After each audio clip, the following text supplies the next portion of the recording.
Dentro de la anatomía del sistema nervioso tenemos aquí un cráneo o cabeza que se divide en neurocráneo, la parte coloreada, y la parte no coloreada, viscerocráneo o esqueleto facial. El neurocráneo, su función principal es protección del cerebro o encéfalo y se compone de 8 huesos, que son 2 huesos temporales, 2 huesos parietales, un occipital, un frontal, un esfenoides y un etmoides. La parte de los huesos frontal, parietales y occipital conforman lo que se conoce como bóveda craneal. En esta imagen vemos los lugares en que se divide el piso base del cráneo para identificar los orificios que se encuentran en cada uno de estos lugares y que permiten el paso de nervios hasta vasos, que son fosa anterior, fosa media y fosa posterior. En la fosa anterior se encuentran los orificios de la lámina cribiforme, el agujero ciego, el foramen etmoidal anterior y el foramen etmoidal posterior. Por ejemplo, en el agujero ciego pasa la vena de drenaje de la mucosa nasal. Aquí en la fosa media pasan los orificios hendidura esfenoidal, agujero óptico y hato del nervio petroso mayor, orificio redondo mayor, orificio oval, conducto carotideo, orificio redondo menor, agujero rasgado anterior y agujero rasgado posterior. Por ejemplo, en el orificio oval pasa el nervio mandibular, la arteria meningea accesoria. En la fosa posterior se encuentran el conducto hipogloso, el orificio yugular, el agujero magno, el conducto condileo y el conducto auditivo externo. Por ejemplo, en el conducto hipogloso se pasa el nervio hipogloso. Las meninges son capas que protegen al sistema nervioso. Está formado por la dura madre, la pía madre y la aracnoides. La dura madre está en contacto con los huesos del cráneo, la aracnoides por debajo y la pía madre está en contacto directo con las neuronas. La dura madre tiene dos espacios: epidural, que ocupa la parte superior entre la dura y los huesos del cráneo, y subdural, que es el espacio entre la dura y la capa del aracnoides. Este tiene un espacio llamado subaracnoideo. En ese espacio pasa el líquido cefalorraquídeo y la pía madre está pegada al tejido nervioso. El líquido cefalorraquídeo se crea gracias a los plexos coloidales y se drena por los senos venosos de la dura madre. Empieza por los plexos coloidales, que tiene capilares, se desplaza y sale desde los ventrículos laterales, atravesando el agujero de Monro hacia el tercer ventrículo. Sigue por el acueducto de Silvio y hacia el cuarto ventrículo, luego atraviesa los agujeros de Luschke y Magendie, pasando por el espacio subaracnoideo, y luego de eso se distribuye a lo largo del sistema nervioso central y luego es absorbido por los senos venosos. Los lóbulos que conforman el encéfalo son 4. El lóbulo frontal se encarga de funciones cognitivas como el razonar y las emociones.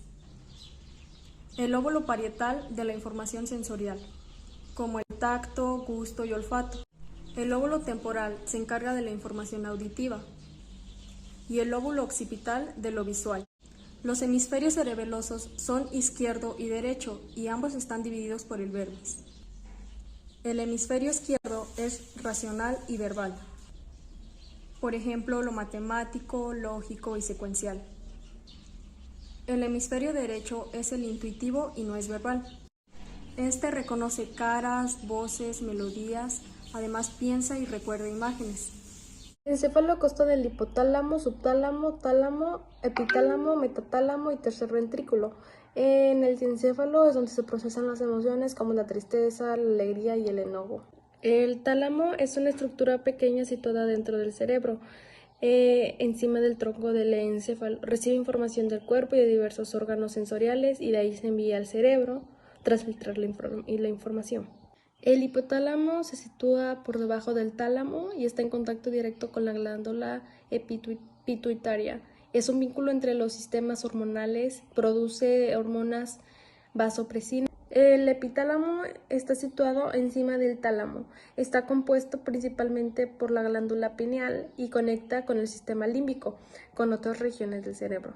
El subtálamo se encuentra entre el tálamo y el mesencéfalo. Se encuentra unido al globo pálido. Es uno de los núcleos principales de los ganglios basales.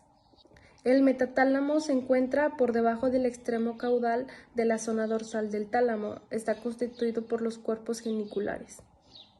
El tercer ventrículo es una cavidad medial estrecha localizada por entre las masas diencefálicas. El cuerpo estriado se ubica por fuera del tálamo y está dividido casi por entero por una banda de fibras nerviosas. El putamen es una estructura situada en el centro del cerebro, junto al núcleo caudado. que forma el núcleo estriado. Este desempeña un gran papel en el condicionamiento. El globo pálido está situado en la base del cerebro, junto con el putamen, el núcleo lenticular, enviando impulsos nerviosos, el putamen y el caudado hacia el tálamo. El núcleo caudado es uno de los componentes de los ganglios basales, participan en la modulación del movimiento. El encéfalo es irrigado por 4 grandes arterias, que emergiendo de la arteria aorta, ascienden por el cuello hasta penetrar el cráneo. Las arterias que irrigan el encéfalo son simétricas a ambos lados del cuello. Las arterias carótidas comunes se dividen en 2 ramas, la carótida externa, que nutrirá fundamentalmente estructuras extracraneales, y la carótida interna, que penetrando en el cráneo aportará sangre a la mayor parte de la porción anterior del encéfalo. Las arterias vertebrales entran en la cavidad craneana, hundiéndose y formando un tronco común que conocemos como arteria basilar, que irriga en el cerebro y en el tronco cerebral. Y las arterias carótidas internas y la arteria basilar se dividen a su vez en ramas de calibre cada vez más pequeño, que distribuyéndose por toda la superficie cerebral, discurren por el espacio subaracnoideo y penetran en el tejido encefálico, asegurando la nutrición del mismo. El sistema de drenaje venoso del encéfalo consta de un sistema superficial y de un sistema profundo. Ambos sistemas drenan a un sistema colector de senos venosos. Este sistema colector finalmente drena la sangre del encéfalo hacia las venas yugulares internas que dejan el cráneo a través del agujero yugular. En el nervio olfatorio, su origen real se originan en las células bipolares de la mucosa olfatoria o mancha amarilla, y su origen aparente es cara inferior del bulbo olfatorio ubicado sobre la lámina cribosa del etmoides a cada lado de la apófisis cristagali. Nervio óptico se origina en la capa de células ganglionares de la retina, y su origen aparente es el ángulo anterior del quiasma óptico. El nervio motor ocular común. Las fibras de este se originan en 2 núcleos, núcleo somatomotor y núcleo parasimpático. Su origen aparente, el nervio emerge en el sucro del motor ocular común, situado en la cara anterointerna del péndulo cerebral que corresponde. Nervio patético. Su origen real está situado en el péndulo cerebral por debajo del núcleo somatomotor del nervio motor ocular común, y su origen aparente emerge en la cara posterior de los péndulos cerebrales a cada lado del frenillo de la válvula de Bieusses. Nervio trigémino.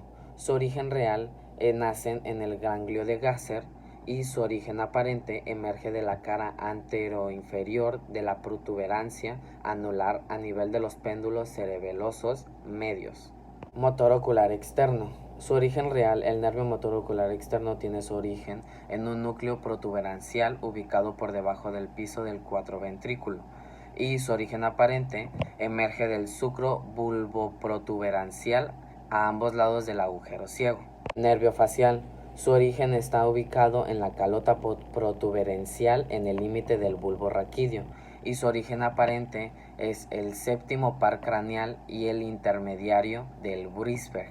Nervio auditivo. Su origen real, los cuerpos de las neuronas de origen se hallan en el ganglio de Scarpa, y su origen aparente es el sulco bulboprotuberancial por fuera del nervio facial y del intermediario de Brisberg.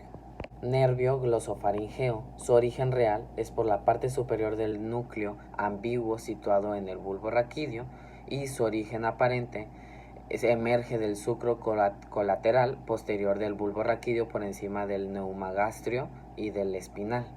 Nervio neumogástrico.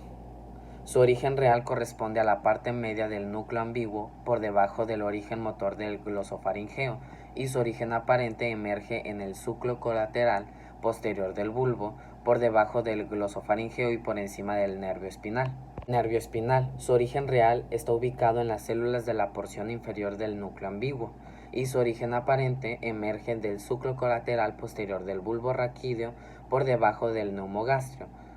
Nervio hipogloso mayor. Su origen real está ubicado en el bulbo raquídeo y corresponde al ala blanca interna del piso del cuarto ventrículo, y su origen aparente emerge por 10 u 11 filetes del sucro preolivar del bulbo raquídeo.